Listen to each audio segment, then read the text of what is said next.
Hello and welcome to yet another episode at You Are Human, a show attempting to decode human potential and possibilities by bringing you real stories, real heroes.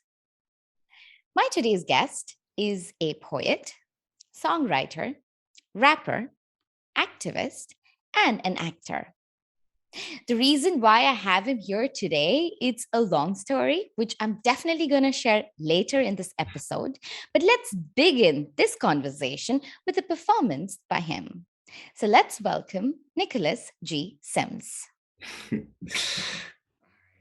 This is a song called Sakastu, like a snippet from it. Sakastu means livelihood in Japanese.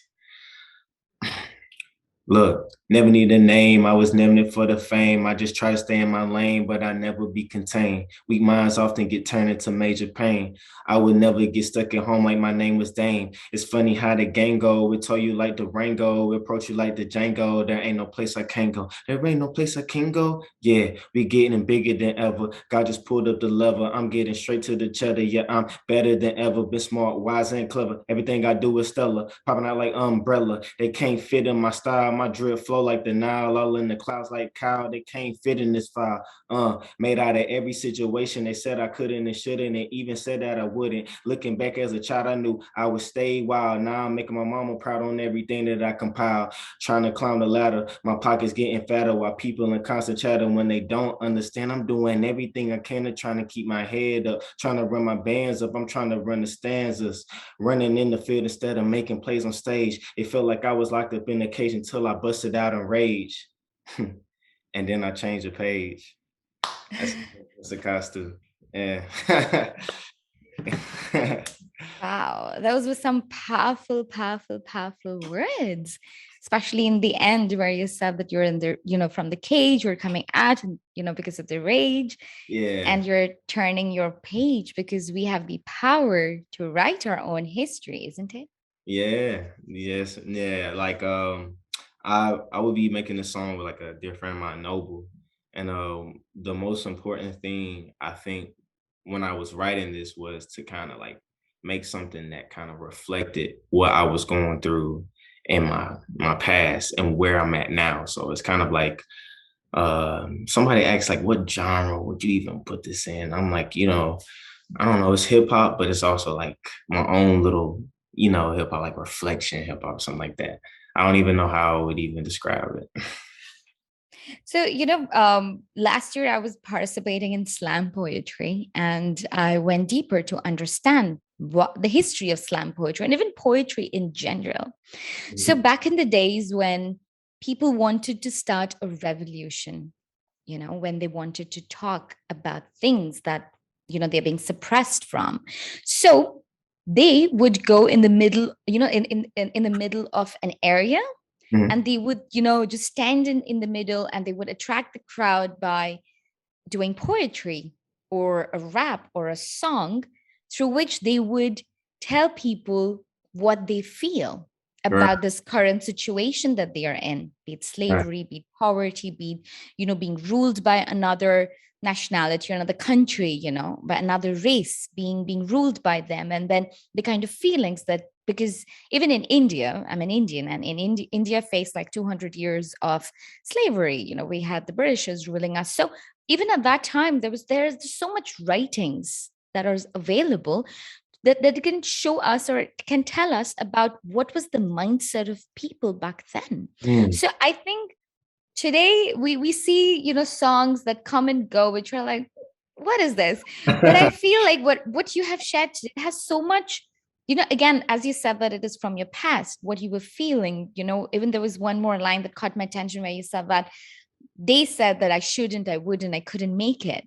So yeah, that was again so powerful, because there are times when we are told that, how can you do this? yeah.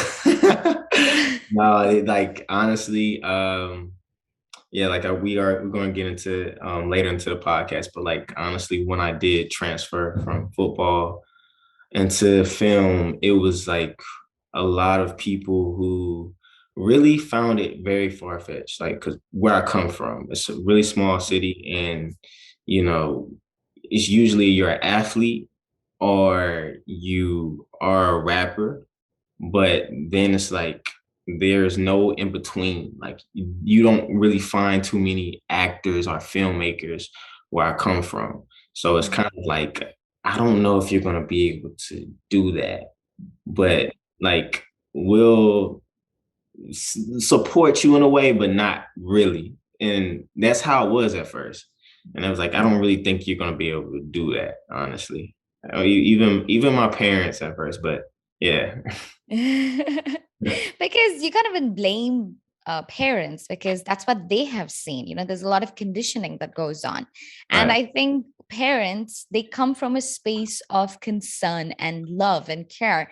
And they right, don't want us to like see the failure or what if you can't make it, how are you going to do it. So there are so many fears that they have for us.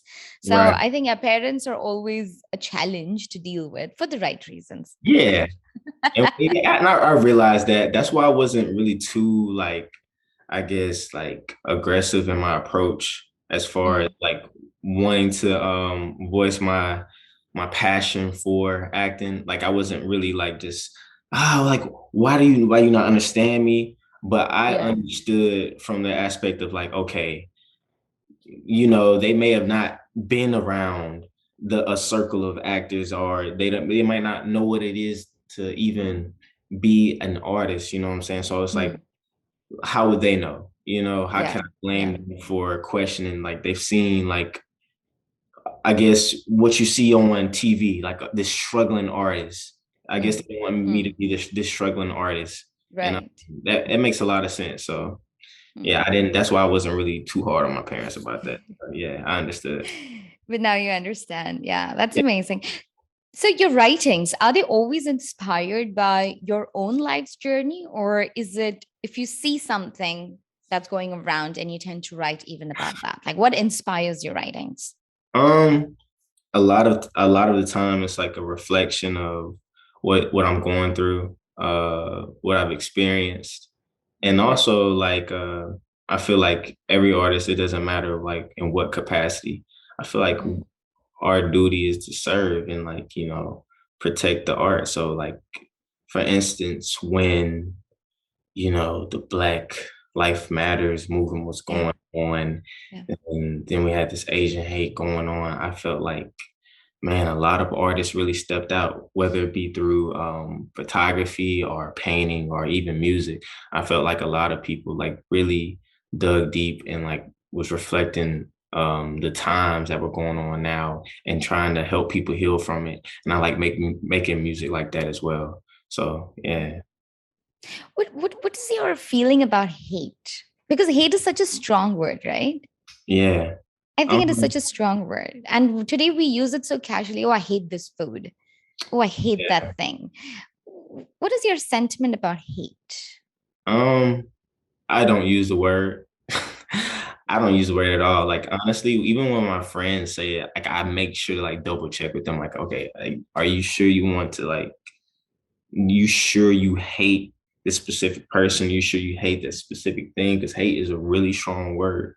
Like Yeah. you have to like really have like, I don't know, this dark place in your heart for something just to hate it.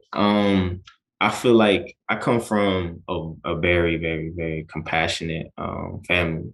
So that wasn't always practiced within my family when I was young. So hate wasn't even a thing, honestly, true. I was never taught that.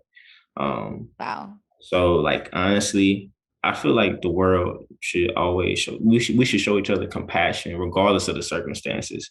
Mm, Um, and that leads to a whole different other conversation, like this hate and this love comparison. That's why where I come from are many other different communities. That's why we see so much violence. That's why we see so much pain and so much hurt. yeah. Everybody hurting each other. Like it's sad. Like if we could get to a point of where everybody could just love, like we could replace that with just like love. Everybody just love each other. I know that sounds like cliche, but it's like if everybody can get to a point where we can all love each other, then like the world will be better for it. And I Mm, feel like that's a part of my service as an artist, to get back that compassion and that empathy. if everybody is Right. empathetic towards one another, then we avoid many things. So yeah. Yeah, absolutely. I feel even love is such a strong word, and it comes with so much responsibility and a lot of actions. So I totally agree with what you say. And I feel with love comes even respect.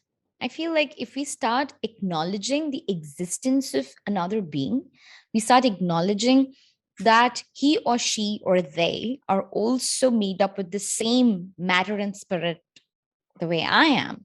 I Right. think that the difference, the barrier somewhere goes away, because what we tend to do today is we tend to create these layers and barriers. Oh, I am this and you are that, and they are them, and we are we. So I feel Yeah. like there's so much, and which will always exist. It will exist, Yeah.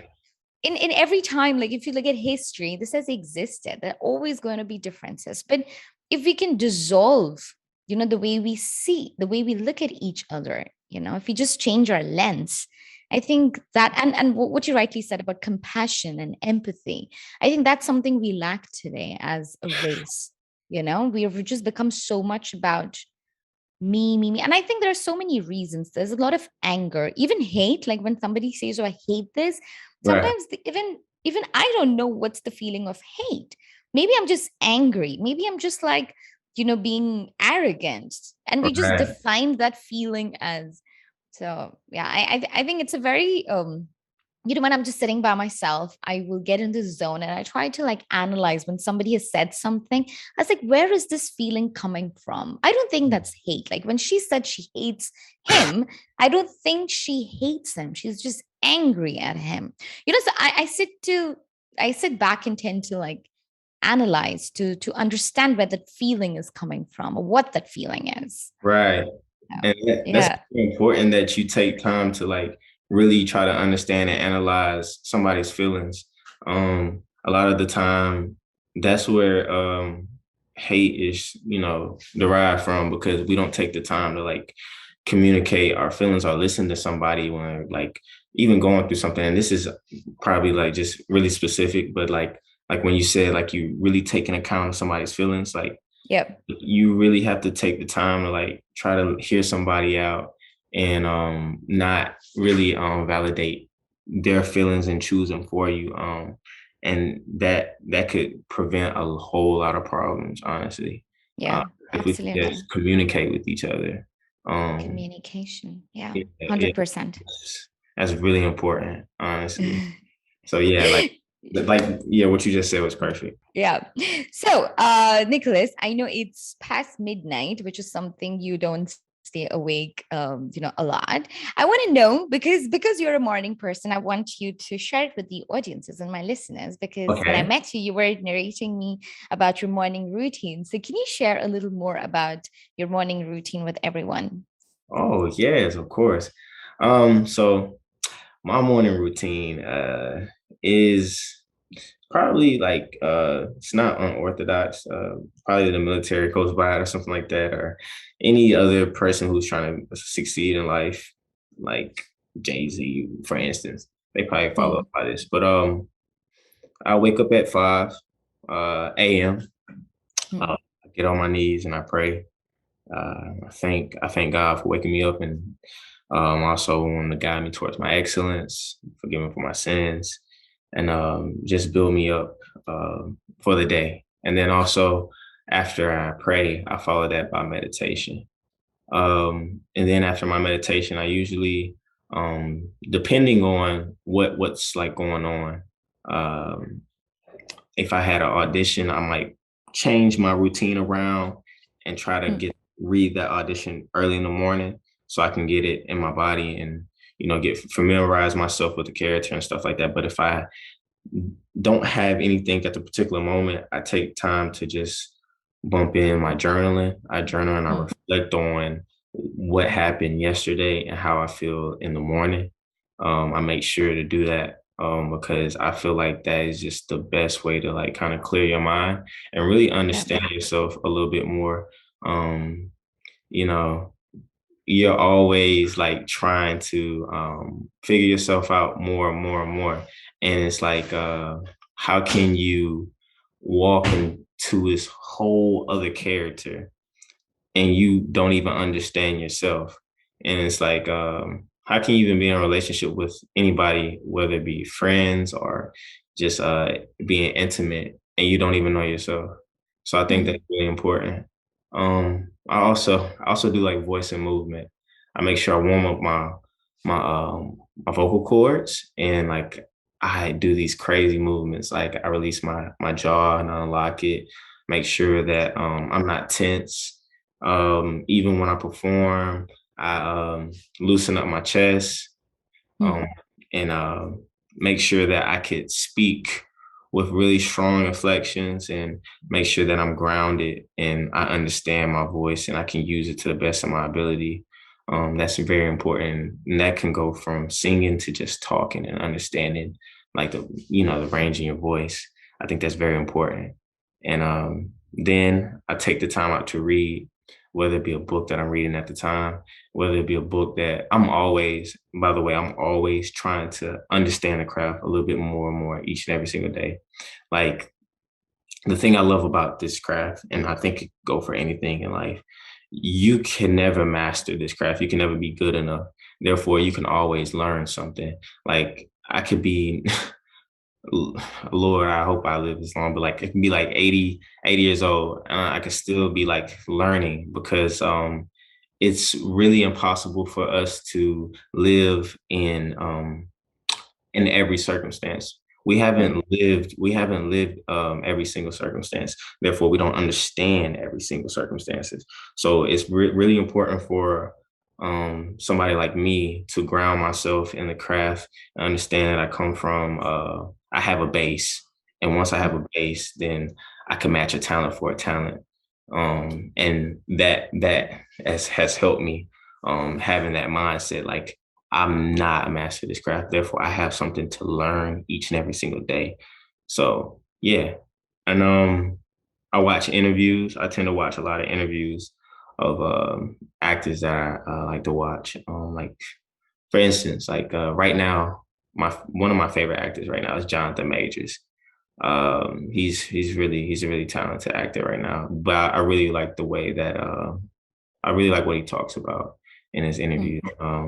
And then I watch master classes, and I work out.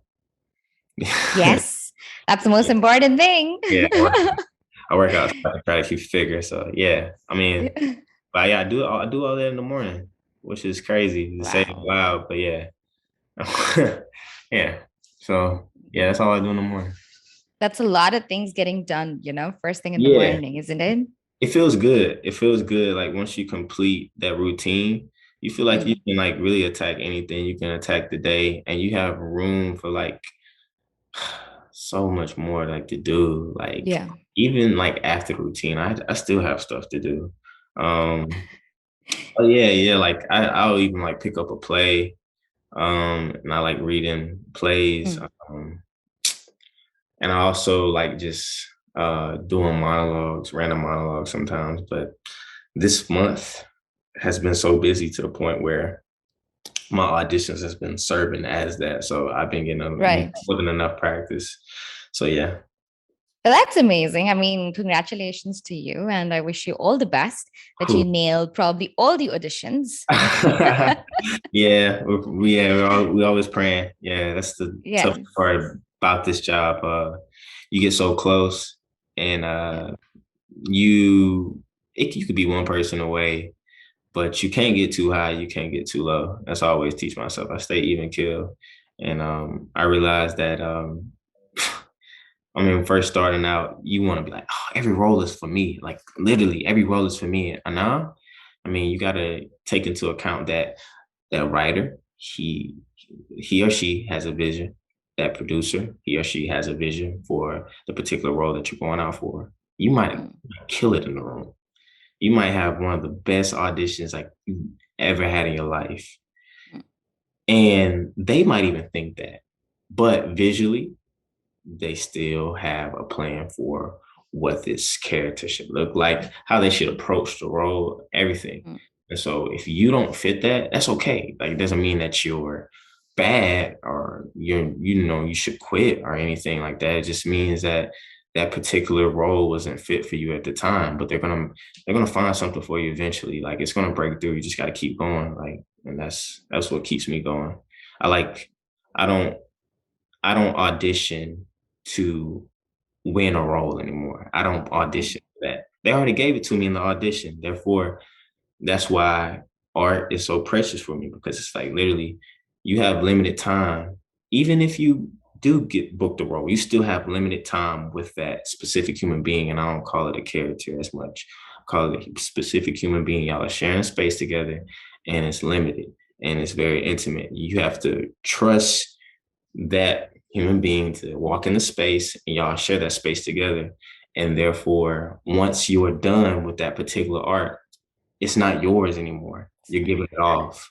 You know what I'm saying? So it's not mine anymore. Every time I do an audition, it's not mine anymore. That I don't hold on to it anymore. So it's once it's theirs. It's the world's, and it's however they percept it, and is their business. And if they love it, and it's something that changed them or gave them a different aspect, I did my job. I did my job already. So yeah. I want to ask you, Nicholas, at 22, how do you have so much clarity and control? Tell me.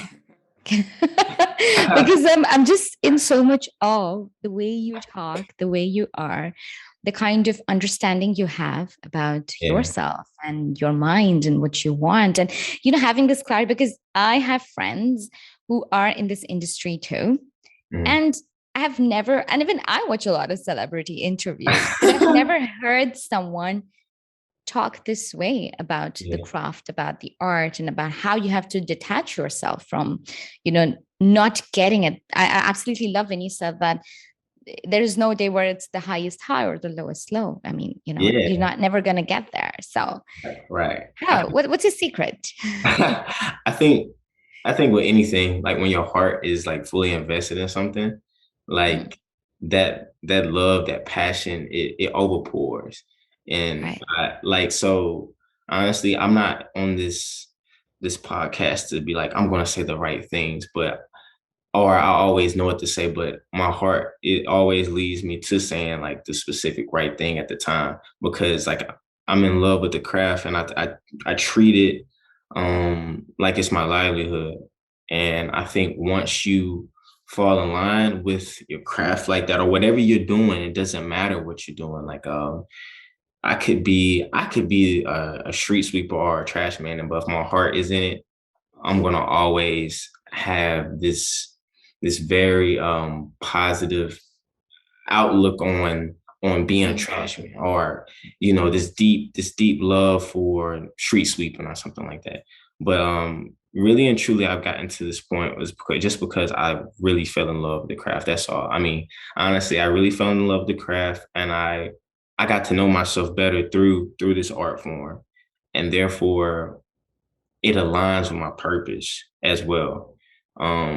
And usually when something aligns with your purpose, you understand life a little bit more and more each day. So yeah. yeah, yeah. That's amazing. I mean, we talked about purpose even the day we met in New York, and we talked about it even in our conversation.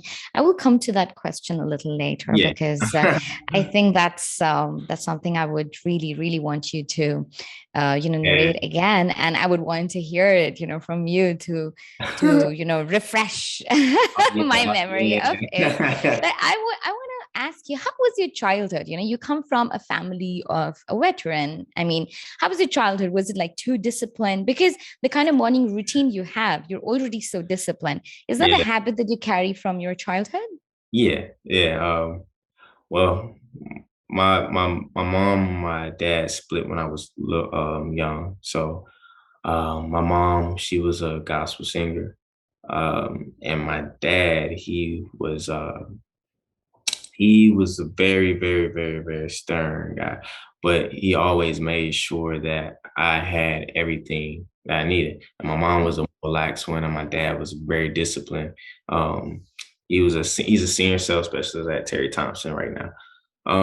But he made sure, because I was playing football at the time, he made sure that I literally was mentally prepared as well as physically prepared to go onto the field. So I would wake up because I used to have to share you know, time with my mom, my dad. So every other weekend I'd be at my dad's or my mom. So every weekend I was at my dad's.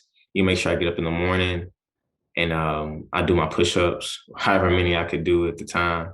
I think I was like when I started doing push-ups, I was like 8 or something like that. And I would Wow. get up in the morning and I would run in the backyard. I would run sprinters like back and forth until I couldn't anymore. And I remember that because I did that on my own free will. Like at the time, he laid out the foundation for me. But after a while, I just started doing it on my own. And I would just wake up at like 6 a.m. and I'd go in the backyard and I would run. Boom, boom, boom, boom. I'd be in my room, push-ups, boom, boom, boom, boom, like doing that.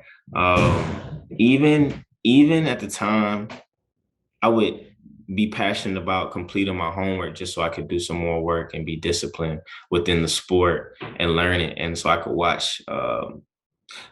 When I was watching football, when I was watching football with my dad when I was young, I wasn't watching it for enjoyment. I was watching to like try to pay attention to like the plays, how everybody was moving, whether it be me watching the Saints, Reggie Bush, like my dad with that military background, he taught me just really how to be disciplined in every single thing that I do. So I really appreciate him for that. Like sometimes I didn't, because I literally my dad made me play like every sport, and I think that's why I'm really just I literally play every sport except lacrosse and hockey. That's probably it.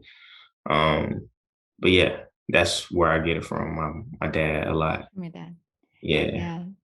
And you were so good at football, right? Like you were so good at it. Why didn't you pursue it further in the future? Uh, oof.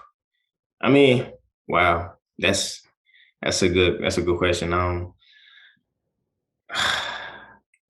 Honestly, it was something that I went to college for.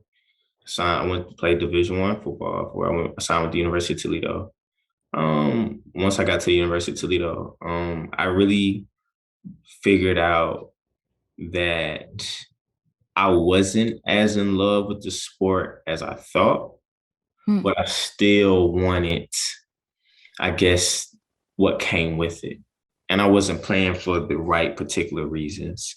Like, for instance, I'm acting to serve, but when I was playing football, I was playing just because of what came with it. Like, for instance, Hmm. if I knew I did what I was supposed to do, I could go to the NFL and make lots of money, and I could, you know, be this guy who my city wanted me to be this guy who my family wanted to be. Nicholas Sims, a football player. I could be that. Um, and I wasn't doing it for me. I was doing it for everything else everything else and everybody else except me. And Hmm. that was the problem. But I didn't realize that. Like I said, I was at Toledo. I wasn't in love with the sport anymore. I was just going through the motion, standing third, and then boom, I transfer to Indiana State to get my mind clear. And I get to Indiana State because I wasn't getting that much playing time at Toledo. So I went to Mm-hmm. Indiana State. And I remember getting there. I hurt my hip, went through some stuff. But I ended up bouncing back and I ended up playing as much as I did at Toledo. But I still like felt this like I felt empty. I felt like very empty, like something was really missing.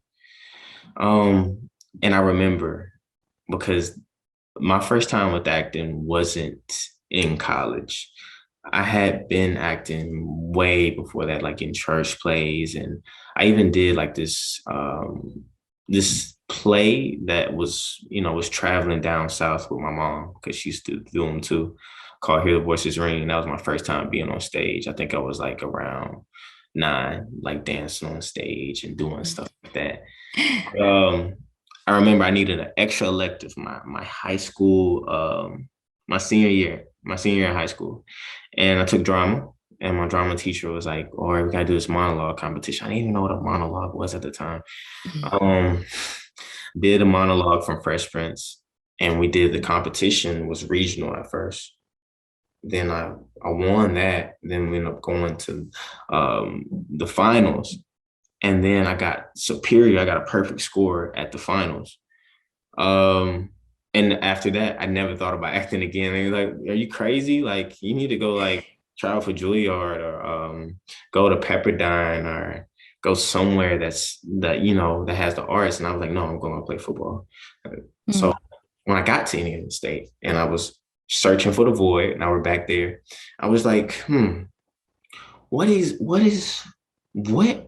did I do that really like made me feel like I was doing the work and made me feel like my soul was on fire. And boom, like it hit me. Like it hit me. I was like, wow.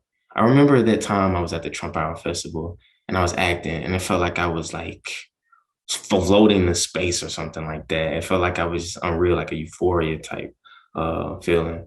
And I remember how much joy that it brought to not me, but the people that were watching me.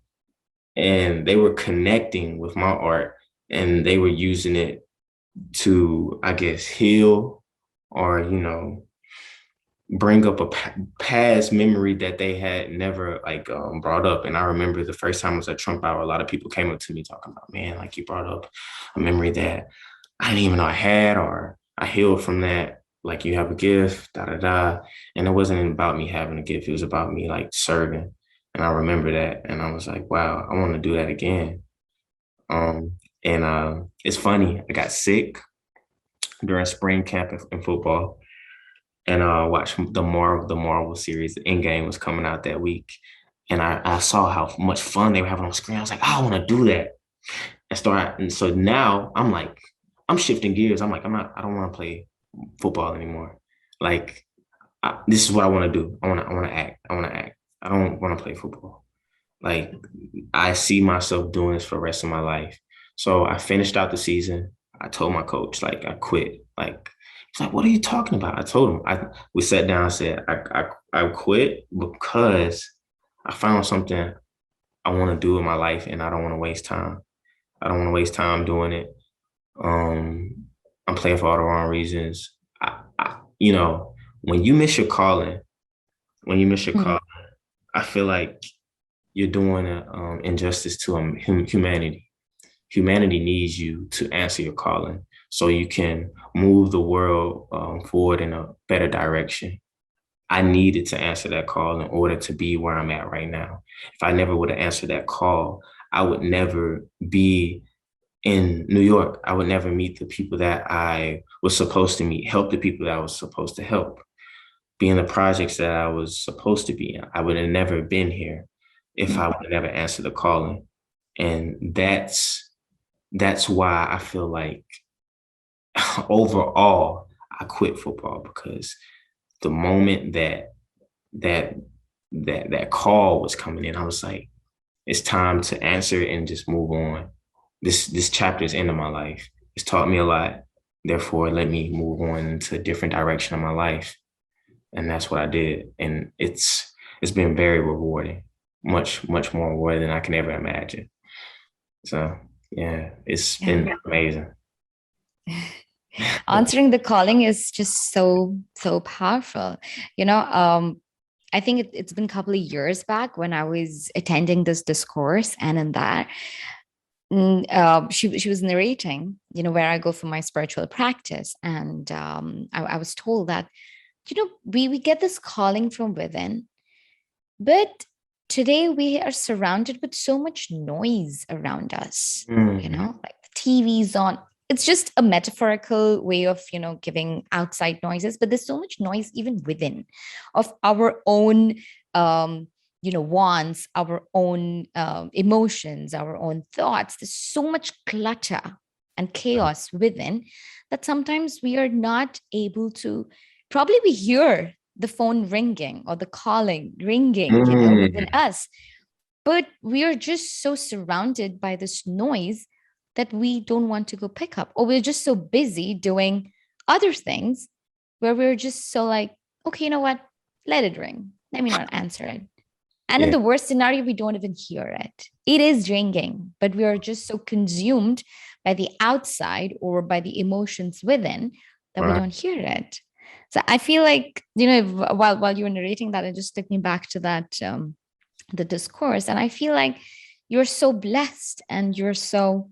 I don't believe like you're just lucky, because even luck comes with a lot of factors of you being, you know, following your passion, or being disciplined, or, you know, being that person who is there to see the opportunity. You know, luck is not just like, oh, one fine day it just happened, you know. There's a lot Yeah. of backstory to it. So I would say that, you know, with all of it, you're so lucky as well to be understanding your calling, to be answering that calling, and to be working on that call.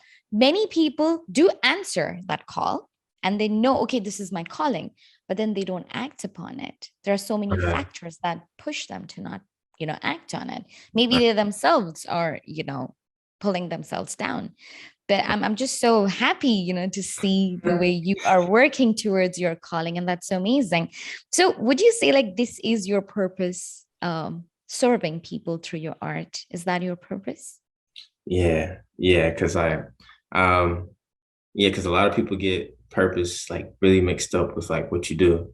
And my purpose isn't acting. Like my purpose is to help, change the perspective of people in a positive manner, help cultivate people, move them forward, and really, really touch them in a way that they might think about things differently in a sense, give them joy, reassurance, motivate them, inspire them through a way that honestly, sometimes I don't even understand. But I know it's a gift within me. I would be ignorant to ignore it. It's a gift within me that I have to use. So I am a service. Therefore, I have to serve through my art, which is my gift. So in this case, my purpose aligns with my gift. And so I can reach the masses. I can reach more people than I could ever imagine. Um, and I know that now. I have faith that this is not it for me as well. Like I know that there's more work for me to do, Mm. to even make sure people get, through storytelling, because I'm a storyteller. Through storytelling, I can help move them forward, and I know one day it will be more and more and more and more and more, and that's a duty, and I cherish that very, very, very, very seriously. So yeah, I take that very seriously. Are you going to have a plan when you go for a role? Like, are you going to see, like, is this character going to serve your purpose? Like, is this character going to, in the end, motivate someone? Is it going to inspire someone? So, do you go with that sort of a vision when you're reading scripts? Yeah. I've declined a lot of stuff that if I feel like it doesn't necessarily move an audience forward in a way. And honestly, it doesn't always have to be serious. It could be a comedy, and somebody could take something from it, and they could like laugh from it, and because like that's what people come to see comedies for, like relief. It doesn't always have to be dramatic. Um, Yeah. but when I read a script, I make sure that it has a message, moves the audience forward, and I make sure that my character that I'm playing, and honestly, that comes from personal interpretation. So basically, when I'm interpreting a character, like the way it's written, I can interpret it different. And if I can interpret it different, and even if I don't agree with what is being written, and I interpret it in a way that an audience can take something from it, then I'll do it. But if I see something that really doesn't align with what I'm supposed to be doing, then I just don't do it, honestly. Um, but I don't get many stories that I don't like agree with. So yeah. That's good. That's good. Yeah. um, what was I saying? I was just so lost in your conversation. Because when you talked about comedy, I mean, I personally, my dad and I, we love comedy. What Right. comedy does is it takes you away from your pains. Like, even, Right. if I'm having a tough day, I Yeah. would want to watch something funny. And Friends is something that has kept me through. I don't know, it's so cliche. Like, a lot of people Yeah. watch Friends, and recently, because when I was in America, Schitt's Creek, because Schitt's Creek it Ooh, doesn't yeah. show in this country yet, where I'm in right now. So because when Netflix has restricted content, right? It shows to some Right. countries differently. Yeah. So when I was in America and I was watching Schitt's Creek, and like daily, I have to watch at least 15 minutes of either Friends or Schitt's Creek.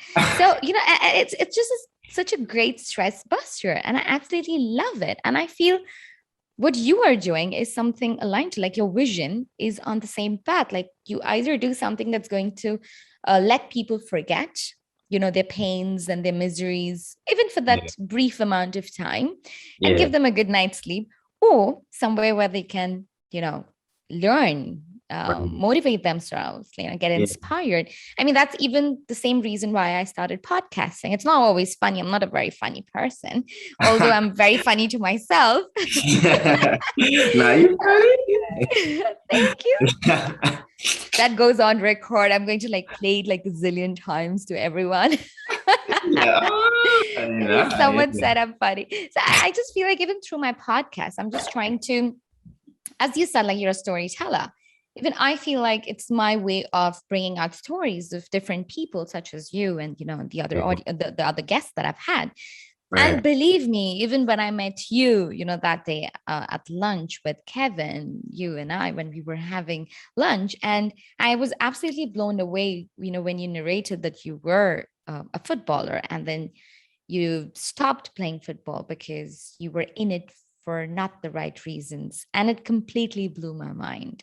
And I was like, who is this person? I want to know him more. Like, I was just so curious to know your journey and your life's journey and your purpose.